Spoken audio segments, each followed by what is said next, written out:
AI can probably save you 10 to 50% of your day. It can automate so much of what you're currently doing that it'll free you up to have, higher order opportunities in your life. Welcome to Sidecar Sync, your weekly dose of innovation. If you're looking for the latest news, insights, and developments in the association world, especially those driven by artificial intelligence, you're in the right place. We cut through the noise to bring you the most relevant updates with a keen focus on how AI and other emerging technologies are shaping the future. No fluff, just facts and informed discussions. I'm Amith Nagarajan, chairman of Blue Cypress, and I'm your host. Welcome back, everybody, to another episode of the Sidecar Sync. We're, as always, enthusiastic to be back with all of you with all sorts of interesting thoughts, ideas, and challenges in the world of associations and artificial intelligence. My name is Amith Nagarajan. And my name is Mallory Mejias. And we are your hosts. Before we jump into our exciting episode, let's take a moment to hear a few words from our sponsor. Today's sponsor is Sidecar's AI Learning Hub. The Learning Hub is your go-to place to sharpen your AI skills, ensuring you're keeping up with the latest in the AI space. With the AI Learning Hub, you'll get access to a library of lessons designed to the unique challenges and opportunities within associations, weekly live office hours with AI experts, and a community of fellow AI enthusiasts who are just as excited about learning AI as you are. Are you ready to future-proof your career? You can purchase 12-month access to the AI Learning Hub for $399. For more information, go to sidecarglobal.com/hub. Amith, I just saw you in person in Cleveland at ASAE Annual. And for those of you that don't know, that's the American Society for Association Executives annual meeting. How was that for you? I had a great time. I was only there for, I think, maybe 36 hours or 40 hours on the ground. I had some other things I had to go do, but it was amazing. I don't go every year, but I try to get there every other year at least. And it's just a fascinating time to get together with people because of all the things that are happening in the world and with technology and with associations. So I had a bunch of fun. It was great to reconnect with people and meet new people, hear a lot of thoughts that are on people's minds right now. So I had a lot of fun. Plus, the big thing for me, more than any of that, was it was 2 days of a reprieve from the weather in the South. It was so nice up there. It was so nice. I actually didn't even look at the weather when I was packing. And not that it was too cold, but it was kind of chilly. And I thought, I just assumed it would be blistering hot, being that we both live in the South. But it was really beautiful weather up there. Yeah, it was great being close to the lake. Cleveland, they really did a nice job with their downtown. It was pretty. Mm-hmm. There was parks, there was, places to walk. It was just a great place to visit. If you haven't been to downtown Cleveland, I would definitely recommend putting that on your list. It might not be on the top of everyone's list of place to go visit, but it's cool. And NFL season starting up, so that was fun to see people walking around with Packers and Browns jerseys the first day we were there. There was a lot going on in downtown Cleveland. There was also an MGK concert. If we have any listeners or viewers on YouTube who like MGK, I don't know a ton of his music, but I know that he did thwart a lot of people from getting to our happy hour. So shout out to MGK for that one. Oh, is that what the disruption on the street was? I think so. People weren't even, there was only one path to get to our happy hour, I believe. Well, I'm sure there were alternate paths, but the main path, I believe, was blocked off for the concert. So people who came had to walk a good bit. So we truly appreciate that. For sure. It was great to see people at the Sidecar happy hour that evening. And now that I know that, actually, I'm really impressed that we had a pretty good turnout there. So. We definitely did. And I've got to say, we probably have some new listeners to the podcast just because we had so many people stop by the Sidecar booth at this event. We had such great feedback from people who were familiar with Sidecar, people who weren't and wanted to learn more. And some fans of the podcast, which was really interesting to see in person because, again, Amith and I don't meet a ton of you, but it's always exciting to hear who's listening and what you've learned and what your favorite takeaways were. So to the new people, welcome. And to the people who have been joining us, thank you so much for tuning in. Yeah. And on my end, I spent a lot of the time at the show walking around, just talking to people. And also I think we had a few hundred copies of our new book, The Ascend second edition. And I believe they were all kind of flying off the shelves or out of the booth. And I handed out quite a few to some friends and folks that I met at the event. So that was cool too, because it's a pretty heavy book to walk around with. It's almost 300 pages of content for association leaders to learn about AI. And people were walking out these things. So it was great. It was fantastic. We had, I want to say 200 copies of Meath, and we gave them all out. People were so excited to see us giving away hard copy books. And dare I say, I didn't walk around the expo hall a ton because I was mostly at the Sidecar booth, but I don't really remember seeing many booths with books. So I think people were excited by that, and they were even more excited to hear that it was free. Yeah, and I think it's a nice giveaway. I mean, certainly, hopefully it's a topic that's high on people's lists to learn about. And most people are still at the very early phases of their learning journey. The day after or actually the day of the second day of the show, I flew to Chicago and I had a handful of meetings there with clients that we work with, and just kind of reaffirmed some of the thematic things that, depending on the organization, there are different phases of the journey, but they're all fairly early on in their learning journey with AI. So, which is exciting, but also it's an opportunity to kind of refresh our minds thinking, you and I are kind of in our little echo chamber of Sidecar and Blue Cypress land where we talk about AI constantly. We are massive practitioners of using every ounce of AI capability we can. We're developing software around AI. So to talk to people and hear their struggles and their challenges and their concerns about where they are day to day was really actually quite refreshing for me personally, because I just don't get that much because it's the reinforcing loop of the people who are close to us. Absolutely. Being in person like that and getting to collect so much information firsthand from the people that we're talking about all the times, from the people that Sidecar is serving, that was so empowering that it inspired the topic for today's episode, which is 6 obstacles stopping you from fully embracing the power of AI in your organization. So at the booth, as I mentioned, we had lots of people stop by, and I started to notice some patterns fairly quickly in what people were saying to us. Different challenges across the board. We had big associations stop by, small associations in between. But generally, we kept seeing the same challenges over and over. So we wanted to dedicate today's episode to addressing those challenges head on. Whether you were at the event or not, I think you will probably relate to most of these, and we're going to troubleshoot them live together. First obstacle that I heard probably the most often, and I think might be the most difficult to address. We're thinking about AI, but we are just so busy right now. We really don't have the time. Amith, I know you and I have covered that on the podcast before, but for the sake of this episode, I want to dive in a little bit deeper. If an association CEO came to you and said that challenge, what would be your advice? Well, I mean, this may not be a popular answer, but I'd tell them that, if they're too busy right now, they're going to have a lot of free time if they're unemployed. And so my bottom line is you better learn this stuff, because your job, no matter if you're the CEO or an entry level person, your job depends on it. People are not going to be replaced by AI by itself, I don't believe, at least not in many of the jobs in this sector. But absolutely, people and associations will be replaced by people and other entities that embrace AI. So AI is both the most amazing opportunity in the world, but it's also an existential threat if you ignore it. So I can't think of a more important thing to go do than to learn the basics of AI. You don't need to be an AI expert, but if you're completely unaware of the capabilities of these tools, it's like walking around saying, hey, we're in the home construction business and all of our employees use hand tools. But every other company building homes, they learned about electricity and they have power tools. Who do you think is going to do better long term, right? The sustainability, unless it's like truly some craft where it's artistic and artisan type building, which is wonderful, but like that is not the scale solution or the sustainable solution in a sector like this. And of course, most associations are not in that, type of realm. So I'm sorry if that kind of rubs people the wrong way, the way I'm positioning it, but I'm trying to get people's attention to say, look, this is that urgent that you have to pay attention to this. There's plenty of things you can stop doing, build a stop doing list. Think about what you're currently doing that isn't going to change that much in the next 12 months. So if you look at your list of to-dos and say, hey, if I didn't do this issue, if I didn't take care of this topic, would that affect my association's viability or my personal job viability in the next 12 months or even the next 6 months? So between now and the end of the year, 5 months-ish left, right? 4.5 months left. So if I just stop doing this thing for 4.5 months, will I still be employed and will my association still exist at the end of that 4.5 months? And most things, the answer is yes.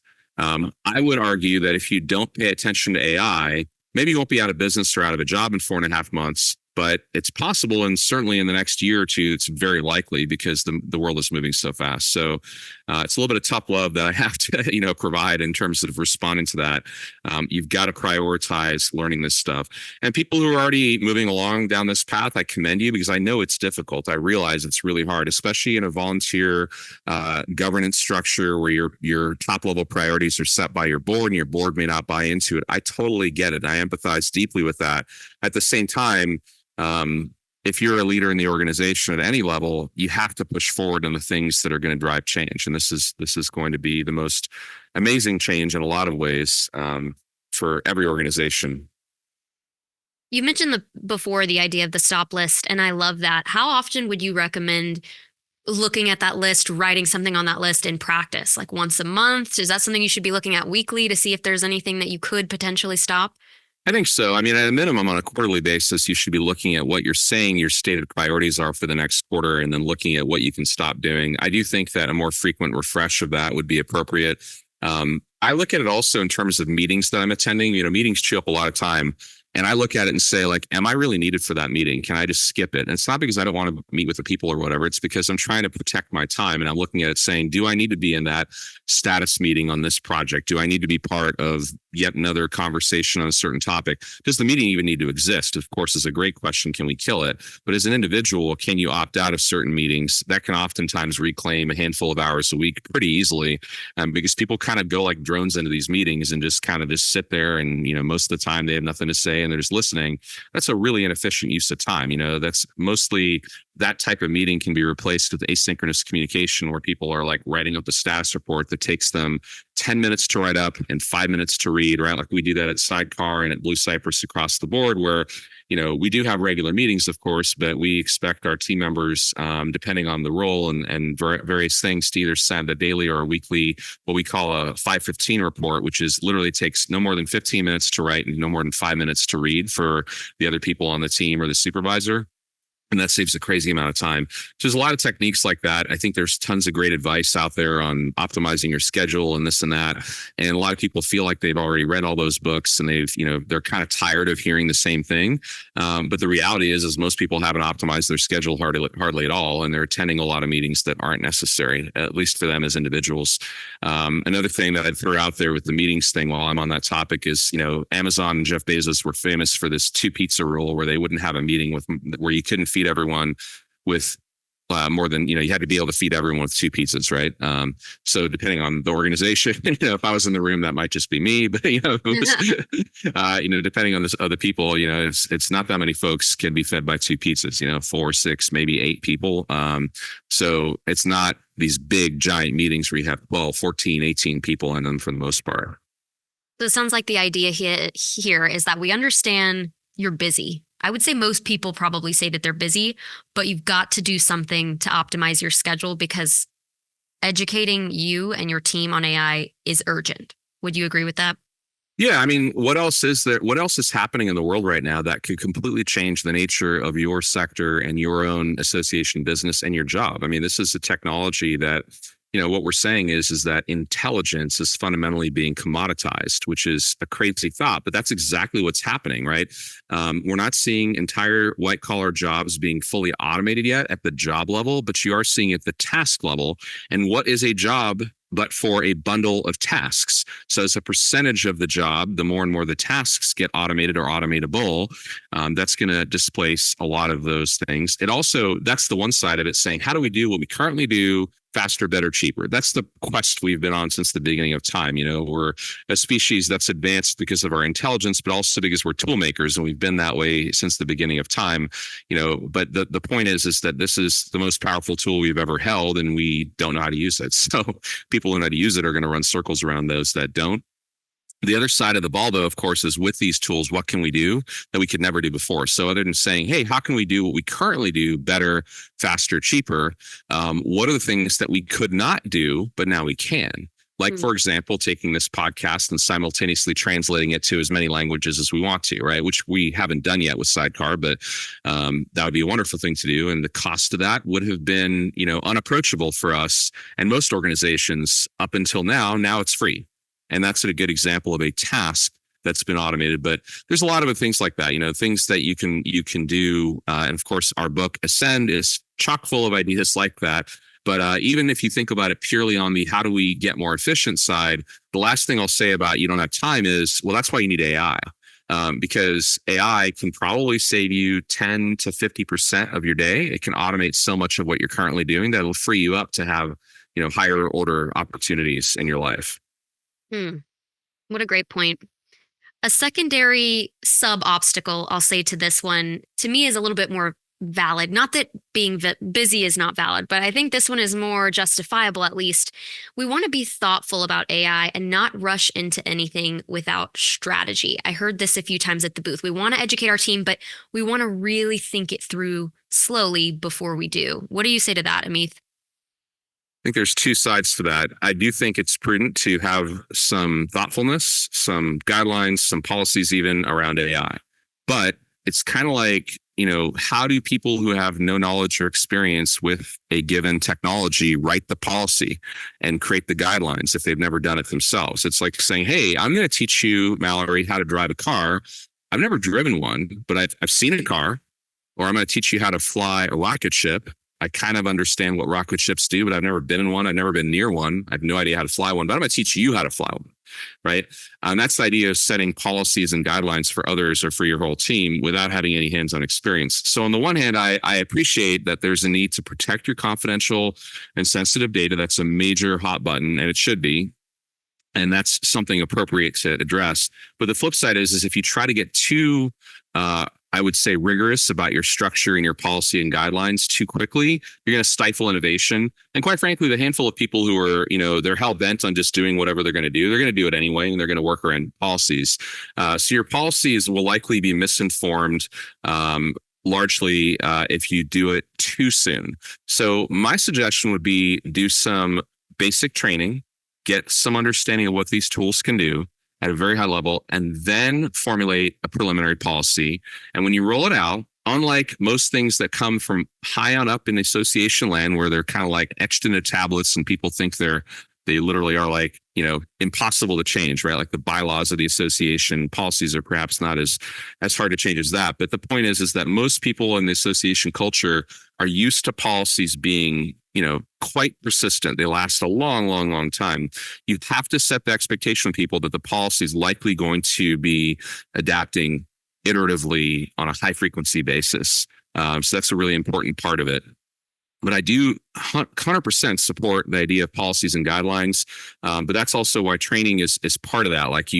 I would mandate training, and that's another topic we'll be discussing. But the whole point to me is, there's times to lead where you're saying, we're going to kind of let people ebb and flow at their own pace. And there's time to lead in kind of a mandatory type of mindset where the leader stands up and says, this is a critical issue. All hands are on deck. This is what we're going to go do. You're required to go do your job. This is your job. And I think this is the time for leaders to stand up and do that when it comes to AI training, but also in this area. So to me, it's a two-step thing. Number one, get some basic familiarity with AI. If you know nothing about it, start by learning a little bit, and then form an initial policy, and then set that expectation that it's going to change. And then, of course, learn more and then iterate and make the policy adapt to your needs. This flows in really well to our second obstacle, which was exactly that, Amith. We don't want to do AI training until we have policies and guidelines in place. Now, you touched on that a bit just now, but I'm wondering, can you share an actual, maybe a general framework? You talked about not stifling your team. You've mentioned this idea of a sandbox before. Could you give us kind of a high-level overview of what AI guidelines might look like? Well, first of all, the most common things people are concerned with is the potential loss of control over their intellectual property, whether it be structured data from an AMS or something like that, or it's their content. And that's an appropriate concern, because if you have your people just kind of throwing your sensitive data into particularly free tools from any random vendor that they happen to come across, you're just basically giving away all your stuff. Who knows who has access to that? So some organizations will pay extreme attention to the terms of service with OpenAI and ChatGPT for the paid version, but yet turn around and have absolutely no issue attending a meeting about something super confidential when a tool like a Meet Geek or some other rando note taker shows up in the meeting. It's like, so-and-so's AI note taker from some unknown company, and they're no problem. Hey, come on in, record everything I'm saying, listen to me talk, take my video, do whatever you want with it. So it's really weird. It's like this separation that people have in their minds. So I think because OpenAI has been this lightning rod for concern, which is appropriate because they're the leader in the space, is not really any different than working with any other type of software company. You have to make sure you're dealing with a vendor you can trust. That's the first thing. You have to make sure the terms of service are reasonable, that also very clearly say they cannot use your data for other purposes other than to serve you. And this idea that the AI models somehow are going to always use your data to like train the next version of the model, that's the concerns people typically have. That has to do with contract terms and trust. There's nothing inherent about AI models that make it so that future AI models will train on your data. That's only if a company either has the right to do so and tells you they're going to do that. Like if you're a free user of a product, just remember, you're not a customer, you are the product. So just like with Facebook or something like that, if you're a free user of ChatGPT, the terms of service are different than if you pay $20 a month. So pay attention to that. That is important. But the flip side of it is that I wouldn't like lock down all the tools and say you can't have access to any other tools. I'd probably pick one tool in each category. So one tool for conversational like ChatGPT or Claude or Gemini. I'd pick a tool for image generation, either the built-in tools like in those environments or, pick a Midjourney or something like that. And maybe a couple of other categories, maybe a note taker. And I'd have a few kind of approved tools that we know are mature enough where the organization can say, hey, listen, we know these are companies that we can trust. We have commercial agreements with them or we've reviewed the terms of services and our stuff's not going to get ripped off. Use those. And then say, hey, there's a process. If you're interested in using something else, just let us know and we'll do a quick review. Make sure it's like, not like a North Korean state actor that's sponsoring a free meeting note taker in order to steal your data, something like that, right? So you got to think a little bit like that, but open up the door for people to come to you with new ideas is my point. So that, as new tools arrive, like for example, we've talked about Suno.ai on this podcast where it's a, text to music AI model, which is really cool. Like, do you want to allow people to use that? And that may not be a privacy issue in the terms of your content. You're not going to feed Suno your sensitive data probably. But do you want that? And do you want music to be generated under your brand? That's a different issue, right? So I think there's a lot to unpack there. There's no quick answer that I can really give other than to kind of have a flexible mindset around it. Mm-hmm. And I think that goes back to your point too, as well, about the fluidity of the whole policy in the first place. Suno is something that popped on the market at this point, maybe, 6+ months ago. But if that weren't a part of your AI policy and it needed to be, right, you want to make sure that you have something flexible that you can add to and that your staff is aware of that as well. Well, and there's all sorts of, even within the tools themselves, the fluidity is a good way to put it that, yesterday, actually somebody on our team asked me, hey, what do you think about this feature? And like, we're paying for the ChatGPT Teams thing. That's our primary AI tool that we pay for across Blue Cypress. And, a lot of people use Anthropic and other things, but that's the one we have like terms of service reviewed. And we have, a paid account where we've opted out of all the things that we don't want and so forth, and control it at the company level, which is good. But they added a feature recently to ChatGPT where you can have it authenticate automatically with your cloud storage provider. So if you're a Google Docs user, you can have it authenticate with Google Docs to automatically be able to look at Google Docs. Same thing with Microsoft.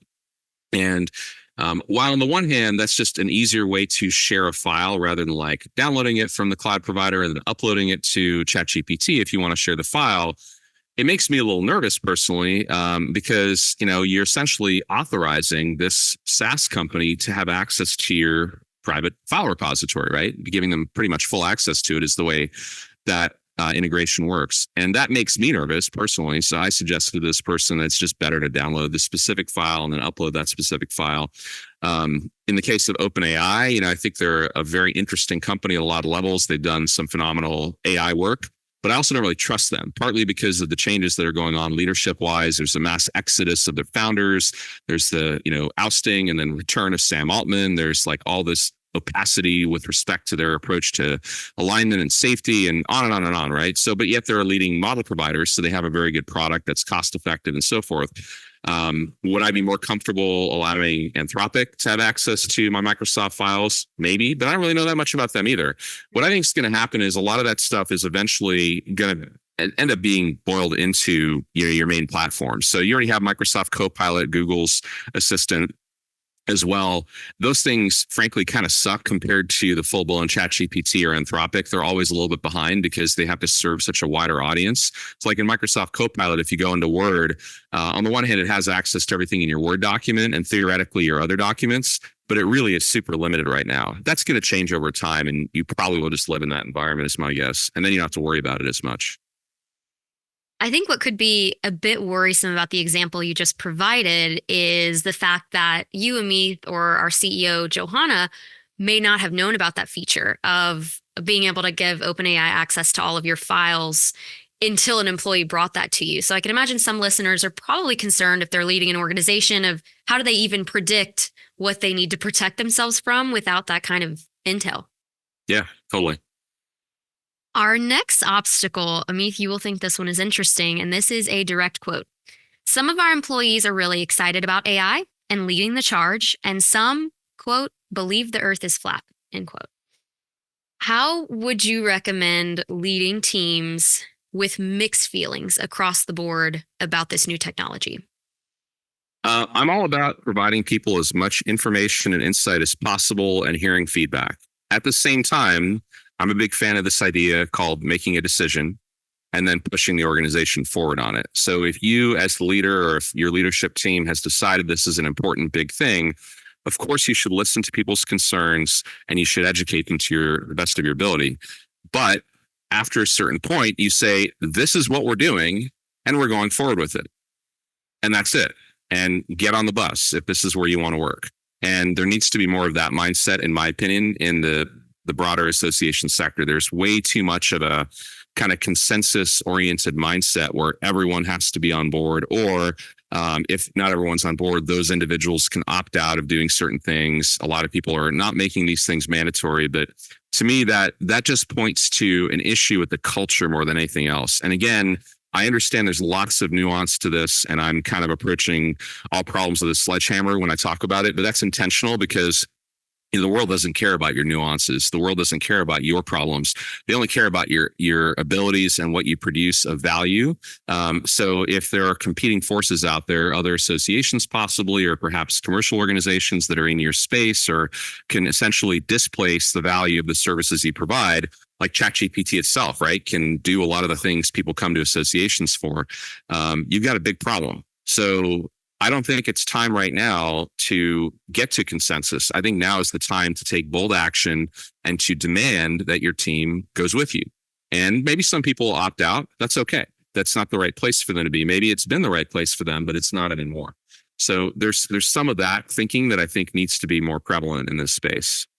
Mm-hmm. And then I'm sure education is also a piece of that as well. Sure. Ideally, you educate your team, you show them what's possible. Maybe some of the flat earthers hop on board. I don't know. Maybe they don't.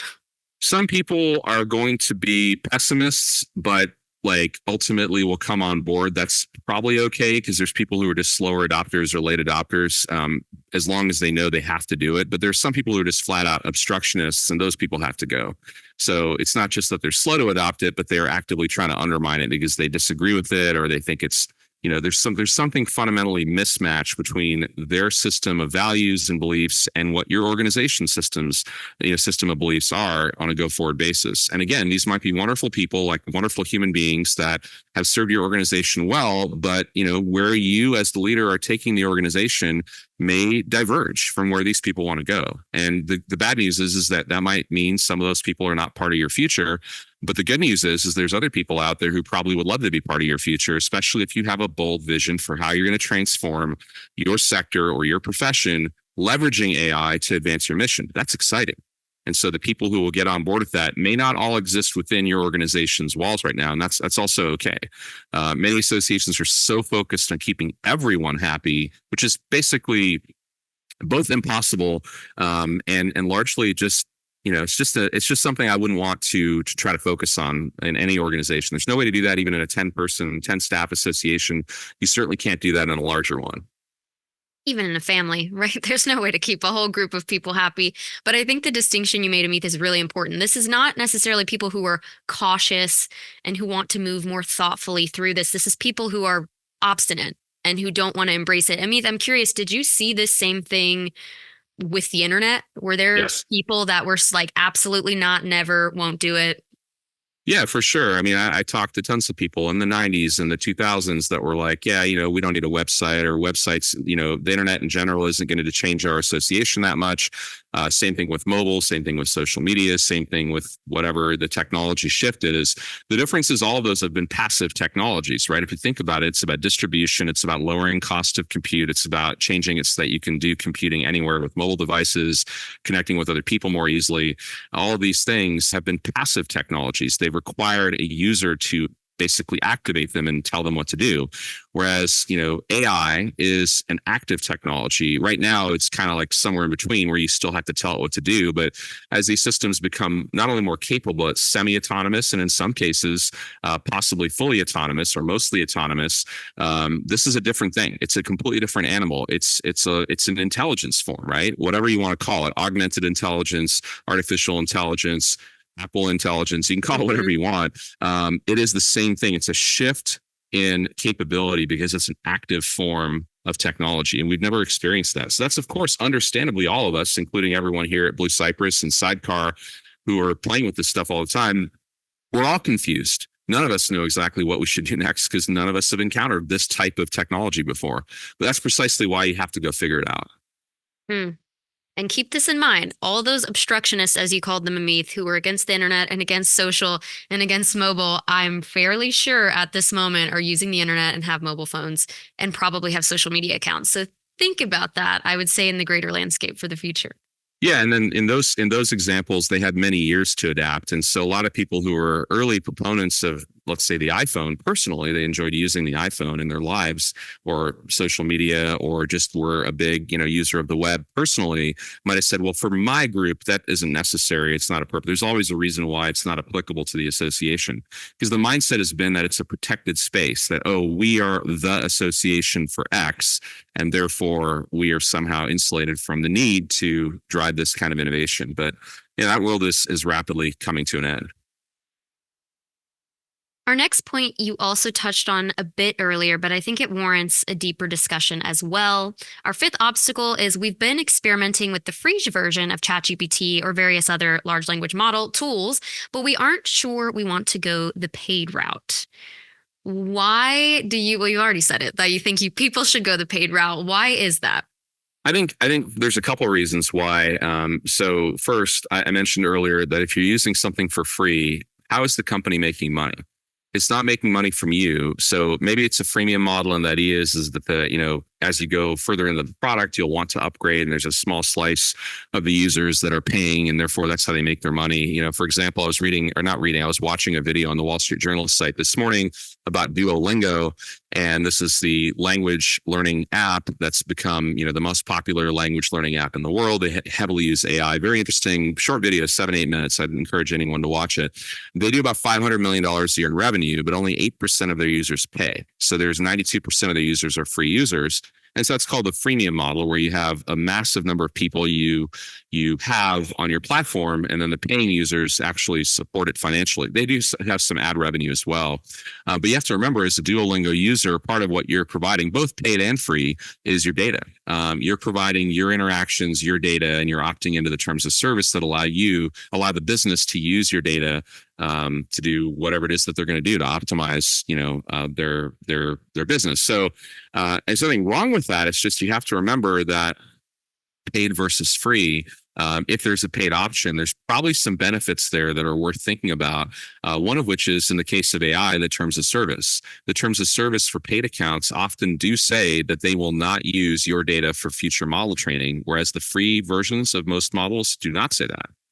And that's a really important distinction. So if you're using the free ChatGPT, as of right now, if you were to take, let's say, confidential documents, drop them into the free ChatGPT, and you can opt out of it, by the way, even as a free user. OpenAI got a lot of heat about this. So there's a setting in the free version where in the settings, you can opt out of model training. But it's like everything else. The vast majority of people don't even know that and don't do that. So if I was to not do that and just use free ChatGPT and drop in, let's say, all of your sensitive data from a system, it now is something that OpenAI can use to train the next version of ChatGPT. And I think that's a pretty bad issue. So I would avoid that. And I do think free tools are great things to experiment with, but just understand them as like almost like you're opening yourself up to working in the public's eye when you do that.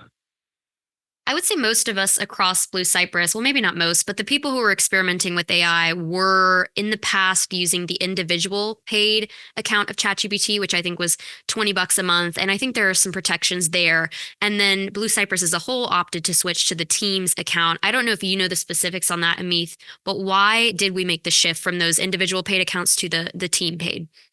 This is a classical SaaS play where people will say, hey, we get adoption. It's called product-led growth. You get adoption at people within an organization. Then you go to the company and say, hey, listen, you have 50, 100, 200 people using our tools. If you go for the team version, which is more expensive, of course, we will provide you centralized billing. We will provide you the ability to automatically provision and deprovision users as they come and go from your organization. We'll provide you organizational data controls so that you can organizationally opt out of certain things, right, or control your data. You can have retention of information. So the chat history, we're not subject to some of the regulatory compliance issues that a public company under Sarbanes-Oxley or other similar regulation may be subject to, but it's important for document retention to be able to potentially retain some of that information for a longer period of time, whether the employee stays or goes, right? So there's a lot of issues that are not features for the individual user that an individual would really care about, but the company would deeply care about. Or SSO, right? Where I don't have a separate login, I can log in using my Blue Cypress email, stuff like that. So that ability to scale up to a team or enterprise type product is a major value add at the org level and does provide some security. You're obviously not going to do that for every tool that you have, but I think it's an important thing to consider for your workhorse AI tools. So that's where I think a little bit of diligence around that will pay off quite nicely. So would you recommend going back to the AI guidelines piece if an association decided ChatGPT, which to be totally transparent is the tool I heard brought up the most at our booth this past weekend, if ChatGPT was going to be their preferred tool to create copy and analyze files and whatnot, would you recommend that they go ahead and do the team subscription? I think so. I think that if ChatGPT is the right product for you, there's some advantages to it. It's again, I think it's 50% more per user or something like that. But it's, the marginal cost is not high enough to be a reason to avoid it, in my opinion, because you get those additional level of company level controls. You don't have to rely on each user remembering to opt out of the data issues I was describing. Plus, there's some nice Teams things where you can privately share chats and collaborate in different ways. So I think there's enough value to justify the cost. I think there are pretty smart people working over there and they know how to do SaaS pricing. So they figure that out. It's a playbook a lot of people have used. Probably the initial most famous example of that was Slack, where Slack had lots of adoption at the individual, user level. And then they went into the companies and sold these types of enterprise accounts. And, we had a great episode recently with Bill Masitis, who was the former CMO and early stage employee at Slack that I encourage our listeners to go back and refer to as a fun conversation. And, Bill probably has the nicest podcasting studio I've seen, at least from remote. It was so nice. But in any event, that strategy is, I think, a very clear-cut way to approach enterprise value creation. And it doesn't affect the end user, which is great, because the end user's like, yeah, the tool's the same to me. I love it. It's great. Our last obstacle, Amith, was one that was a bit more difficult, even for me to respond to. So I'm interested to get your take. And this is, our CEO told everyone to go out and try some AI tools, but we don't know where to go from here. What are our next steps? So I'm wondering how you recommend making the leap from just dabbling, testing different tools to actually integrating AI into your workflow. Well, this is where learning plays such a key role. So people who are listening to this podcast, I think, are investing in learning in one form. We obviously have a ton of free content. We have the Ascend book, which is a free download. If you prefer print, you can buy it from Amazon for a few bucks. You can access our monthly free Intro to AI webinar, which is a great place to get like a broad overview of what's going on with AI, but how it's applicable to association specifically. We have our kind of introductory level paid offering, the $24 one-time fee for the prompt engineering mini course, which is a great and quick way to learn and get going. And then, of course, our Sidecar AI Learning Hub. And that's just in our Sidecar ecosystem. There's tons of other resources. I think the key to it is to be educated at some level, because, if your CEO says, hey, go try some AI tools, and you're like, what does that mean? And your CEO doesn't really know what that means either. It's the same thing. Like, who's going to write policy or like lead if no one knows a whole lot? I can't teach you how to drive a car if I don't know how to drive a car myself, right? Or if I've only seen a car, I'm like, it looks like you might drive it this way. So just start by learning, and the learning that is most effective pretty much across all types of learning is learning by doing, learning by experimentation. So that's what I'd encourage people to do as the next step through whatever tools and whatever content that they find most helpful. Mm-hmm. You just mentioned product-led growth. So in my mind, I'm thinking of a way to phrase this, but that is the key point. I guess I was looking for more of a framework or a step-by-step. First, you try this tool, and then you take these actions, and then you'll have AI integrated into your workflow. But I think it's value-led usage is the phrase I just came up with in my mind. But as you learn about these tools and as you start using them more and more frequently and getting more out of them, I think that is actually the path to integrating them into your workflow, as opposed to having to be so conscious about it. I think the more value you get out of it, the more you will use it every day.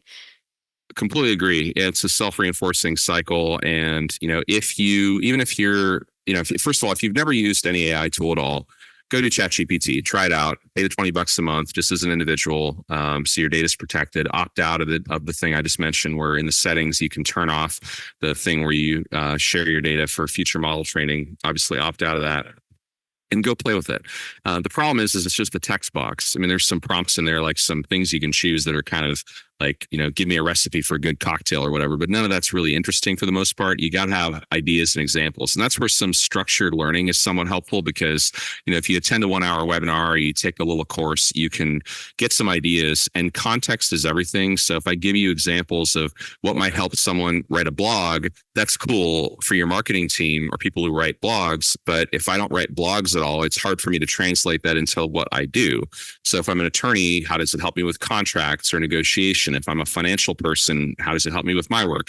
And so that's the idea of contextualizing it and giving people clear examples, because I think if they get going, they'll have a much easier time being creative, because the creativity is the ingredient you need right now with these tools. I was having dinner with an association CEO recently, and one of the things that came up, this is a person who's like super advanced in AI use, is really a great conversation.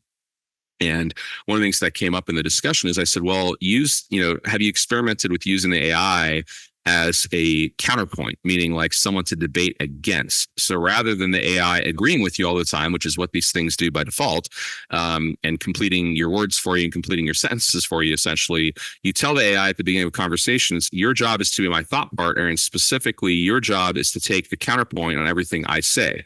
So I'm going to tell you about something I'm planning on doing. I'm planning my annual conference. I'm going to do these things. What do you think? Normally, AI is going to say, well, that's awesome, Mallory. That's the best idea I've ever heard. It's amazing. And, go do that. And maybe it'll have a couple of minor points depending on the model you're using. But if you prompt the model to say, your job is to be my thought partner and to take the counterpoint on every one of these ideas, it gives you all these other ideas, right? And it gives you all this feedback that you may not have considered. I use AI that way all the time. I find that most people haven't tried that, even the ones that have been pretty deep. They're kind of continuing their workflow as opposed to using it. So remember, these things like have read the entire internet, right? I haven't done that. So like they've read the entire internet. So there's lots of interesting ideas that potentially could be opposing to whatever it is that I'm thinking about. I have never used it that way.